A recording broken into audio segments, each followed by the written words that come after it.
I haven't reviewed any video generation models for years, 2-3 years. Only because I thought they're okay, they're fun to play with, but they're not really good. They're not serious. The characters' continuity, their face, their clothes, the scenes, coherence, they were never there. Especially the physics was terrible. Until recently that ByteDance has dropped the Seedance 2.0 models. And you guys probably seen all these viral videos all over the internet.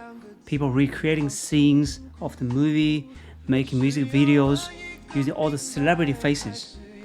They look very real and very impressive. Now, you and I are probably not going to do this type of content creation because now they're banned. If you go to these services to try to create this type of content, you will get a warning and your prompt will be invalid. Pretty much just telling you that's piracy problems, privacy problems, there's copyright problems, so you won't be able to. Maybe it was never there. Maybe these are just Chinese AI labs taking piss out of American AI labs. They created themselves. The user was not able to do that. Some early access user might got around it, but now that's banned, completely banned. But in this video, I'm going to show you how I use it, and especially, most importantly, to show you how people outside of China can access these models. So let's go. This is Jimeng AI, and it's part of Jianying. You can see from the URL, and they both are part of ByteDance.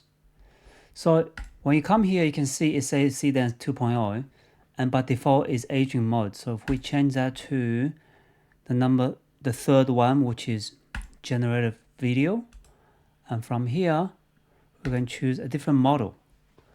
And what we want to try is the Seedance 2.0 here. We're happy with the ratio and how long we can generate, 15 seconds, that's fantastic.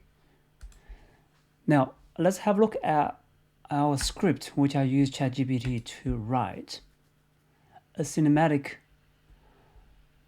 finish to the Stranger Things Season 5 final boss fight. Well, it's separate to a couple of scenes. And the main thing I want to change is to make Holly Wheeler the one who killed the final boss, the Vecna. So let's see whether this will actually work. Now, most likely it won't, because you saw a lot of videos on YouTube that use a lot of copyright stuff. I think they just want to mock the Western AI labs. Now that patch, that has been patched, most likely if you are generating someone that's famous, you might get a copyright warnings. So let's see that. Go send.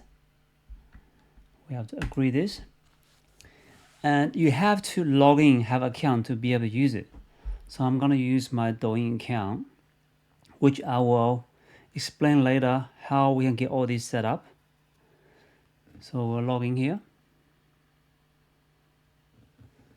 And let's see whether it will generate. Here's a warning again.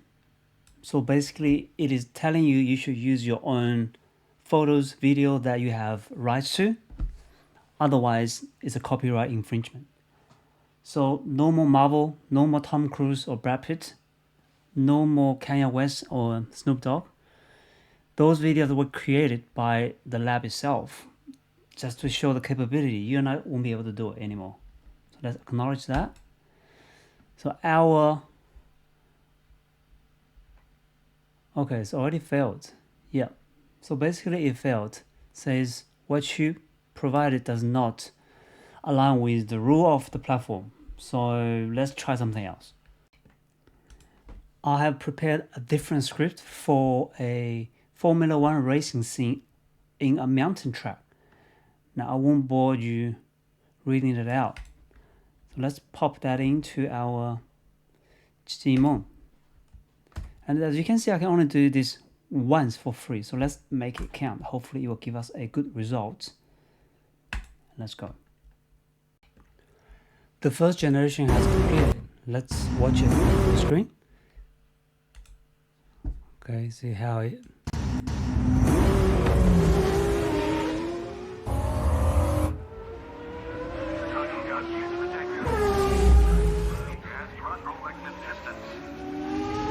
see the light actually physically dropped.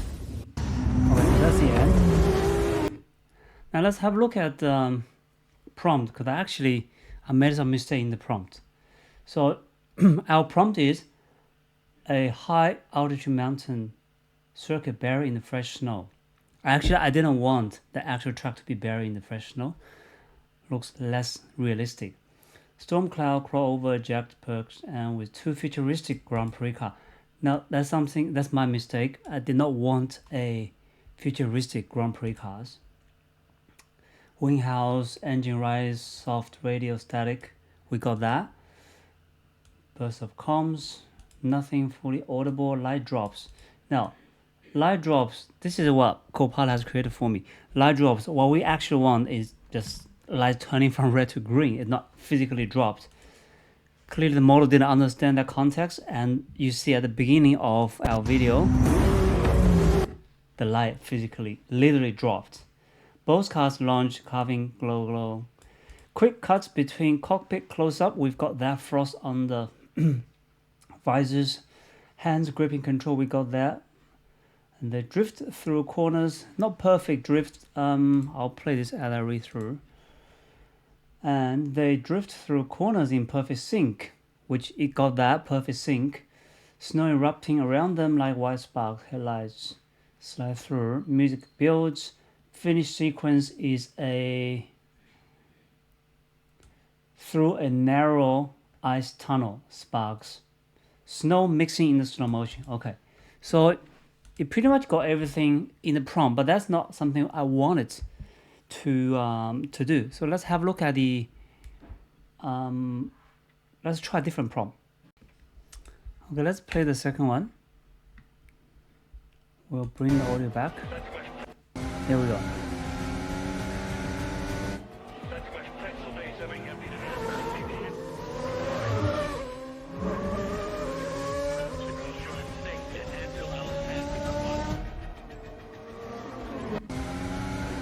So this is pretty much what I wanted to be in the first place. So we read it together.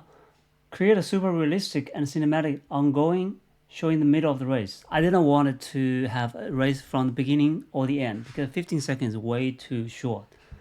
Okay, so a racing scene on the snowstormy evening with Red Bull Formula One, which is exactly that. I don't know any problem with the head, the nose.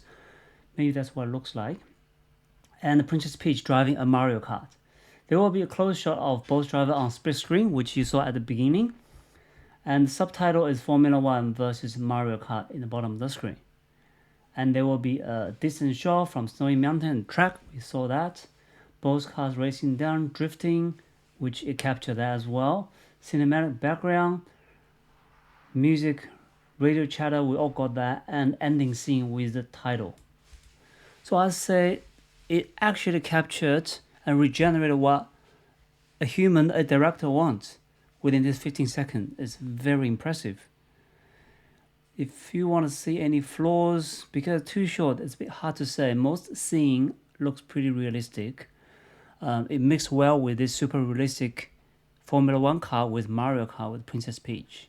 And the drifting and the tire on the snow that get put up. Also those tracks. See those tracks on the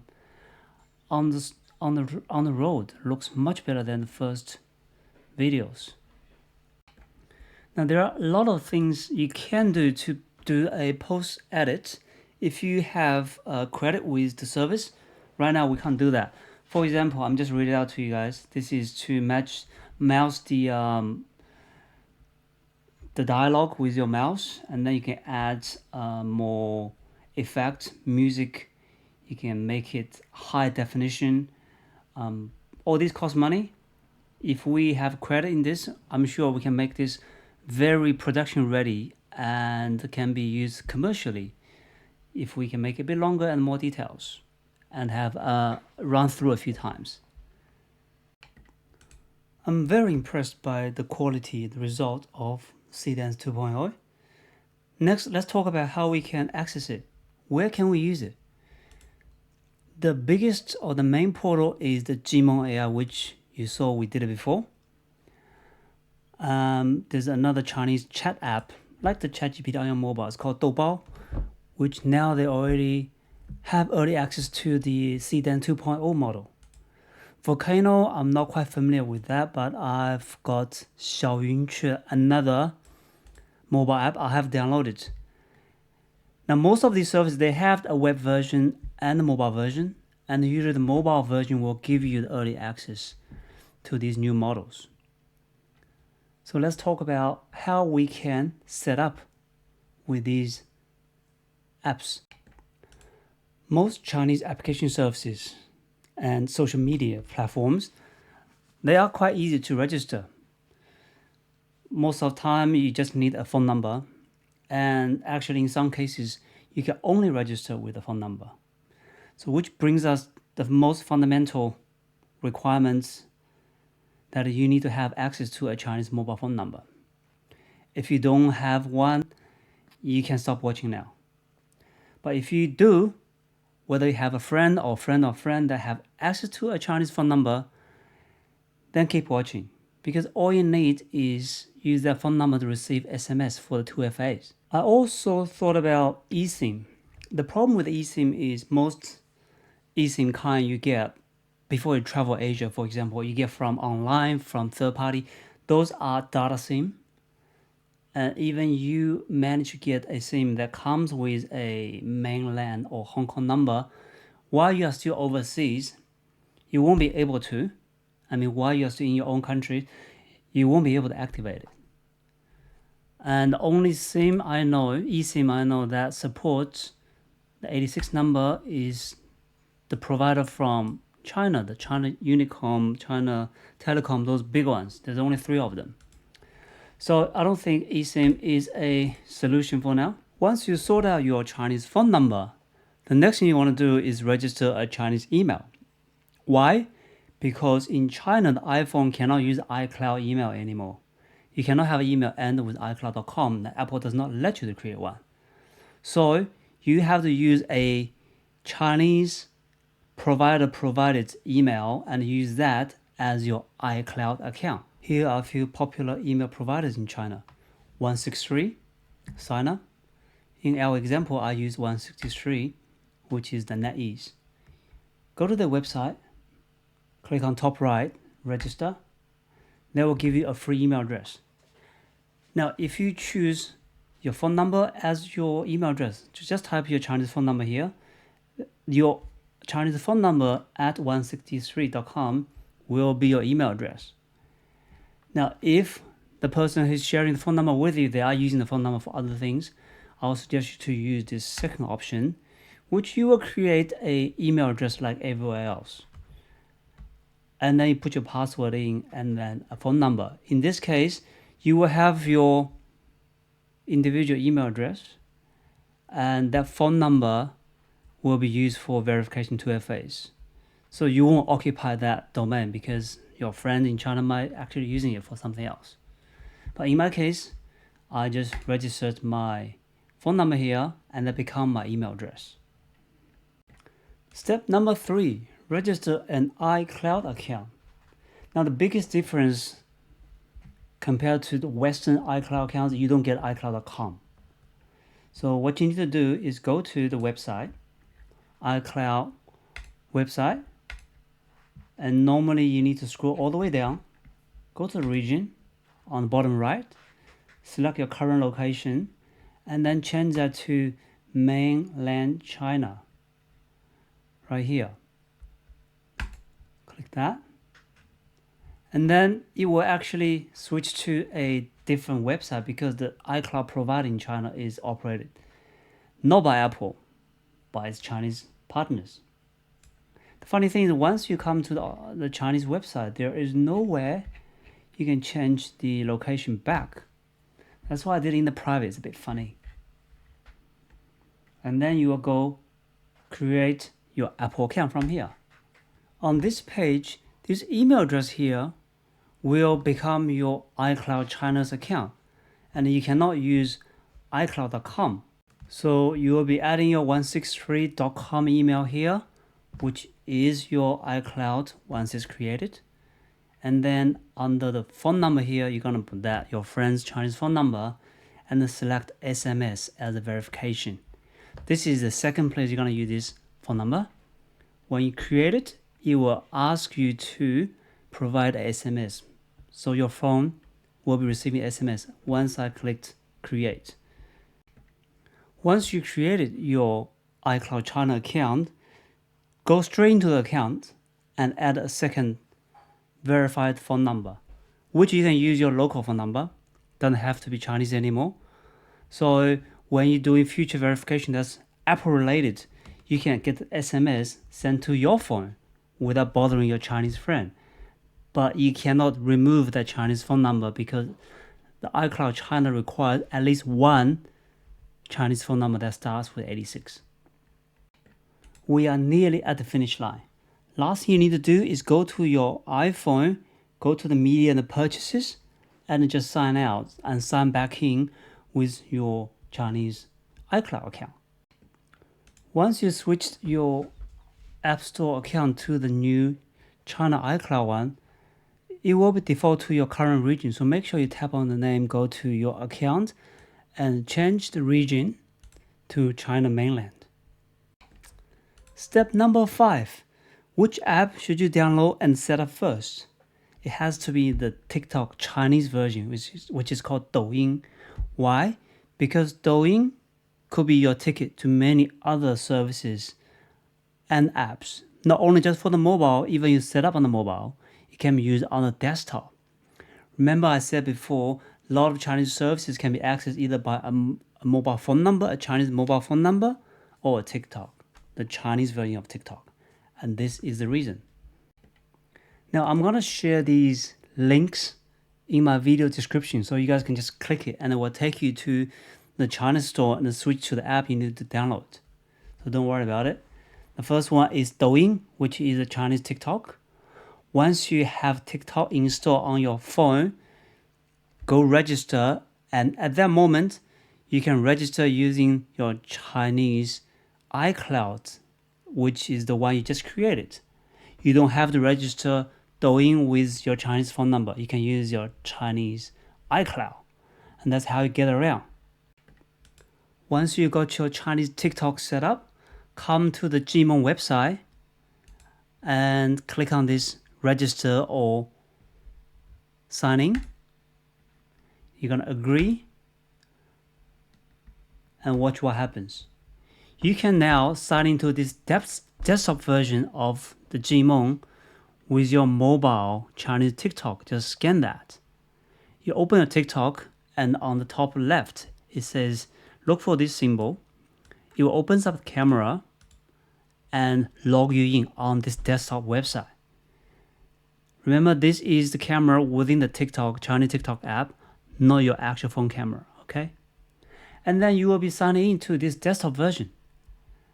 And the good thing is, for most Chinese apps, this is the way how the authentication works. That's why it's crucial to get your Chinese TikTok going on your mobile phone. So we saw the Gmon website. On your phone, you can also download the Gmon AI mobile app. And you can also do the Doubao, which is like ChatGPT, the Chinese version that has also giving you the early access to the Seedance 2 and other models as well. And you can also sign up with Xiaoyunque. That's another mobile app that gives you access to Seedance. And if you want, you can also go to download the Keling AI. Right. Any Chinese AI model you want to try, while you have access to this iCloud China account, you can just download them all. And because you have your TikTok as your main authentication method, or the Chinese iCloud account, and your friend's Chinese phone number can always be the backup. That's the end of this quick tutorial. And I hope you enjoy exploring all different kinds of models. I hope this one helped, and have fun.